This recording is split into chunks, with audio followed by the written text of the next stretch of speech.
Cease fire के बाद भी होर्मुज ब्लॉक। लेबनान में ऐसा क्या है जिसके लिए ईरान फिर से लड़ने पर उतारू? नमस्कार, मैं हूं पीयूष पांडे।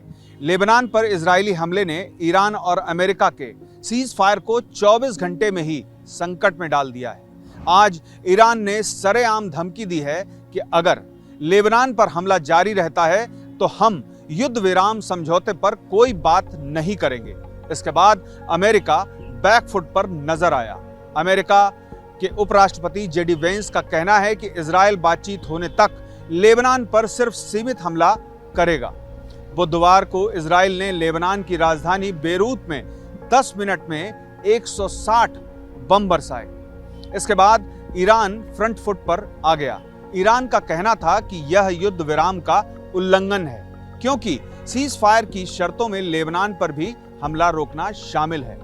ईरान के विदेश मंत्री ने इसके लिए पाकिस्तान के प्रधानमंत्री के उस ड्राफ्ट को कोट किया जो अमेरिका से बनकर आया था। लेबनान पर बम क्यों बरसाए जा रहे हैं और इजराइल ऐसा क्यों कर रहा है? सीज फायर की शर्तों में लेबनान पर हमला न करना भी शामिल था। इसके बावजूद इजराइल ने उस पर हमला किया।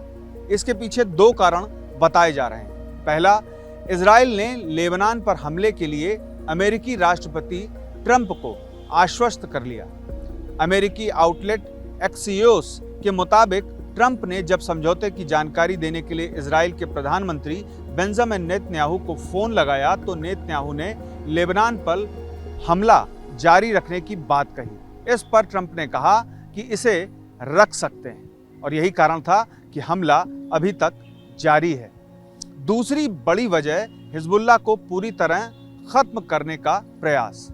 अल जजीरा के मुताबिक 2024 में इजरायली हमले से कमजोर हिजबुल्लाह फिर से तनकर मैदान में खड़ा हो रहा था, जिसे इजराइल के लिए बड़ा माना जाता है। इजराइल किसी भी सूरत में हिजबुल्लाह को खत्म करना चाहता है और यही वजह है कि वो लगातार हमले कर रहा है। लेबनान के लिए यूएस से भिड़ने को तैयार ईरान संसद के स्पीकर एम गलीबफ ने एक पोस्ट में कहा है कि अगर लेबनान पर हमला जारी रहता है तो हम संवर्धित यूरेनियम को खत्म नहीं करेंगे।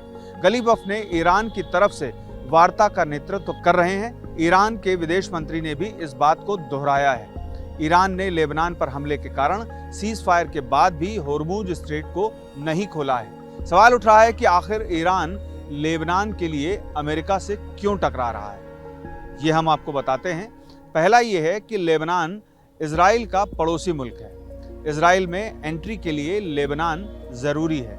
इस वक्त लेबनान में अप्रत्यक्ष तौर पर हिजबुल्लाह का शासन है, जिसे ईरान का करीबी माना जाता है। लेबनान की अधिकांश आबादी शिया है।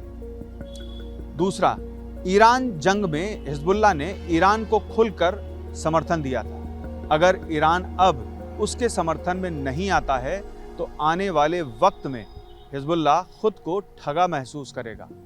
ईरान की प्रॉक्सी संगठन वाली नीति कमजोर हो सकती है इससे, और यही वजह है कि ईरान उसे सपोर्ट कर रहा है। तीसरी बड़ी वजह, लेबनान को अगर ईरान वैसे ही छोड़ देता है तो इजराइल का मैप मिडिल ईस्ट में बड़ा हो सकता है। पहले ही इजराइल ने सीरिया, गाजा की जमीनों को अपने कब्जे में ले लिया है।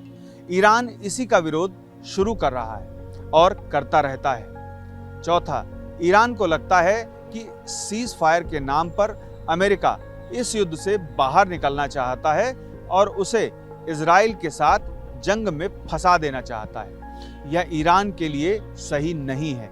ईरान पूरे मिडिल ईस्ट में शांति चाहता है, जिससे उसकी भी तरक्की सुनिश्चित हो, और यही कारण है कि उसने इतना बड़ा स्टेप लिया है। भौगोलिक तौर पर भी लेबनान की अहमियत बहुत है। लेबनान भूमध्य सागर से जुड़ा है।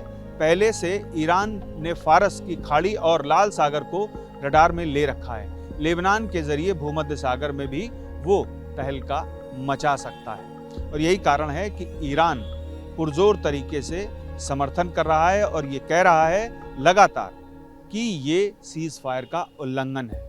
और अगर दोनों में बात नहीं बनती है तो जाहिर सी बात है कि सीज फायर 24 घंटे के भीतर ही चकनाचूर हो जाएगा, उसका कोई अस्तित्व नहीं रहेगा और बदस्तूर युद्ध जारी रहेगा।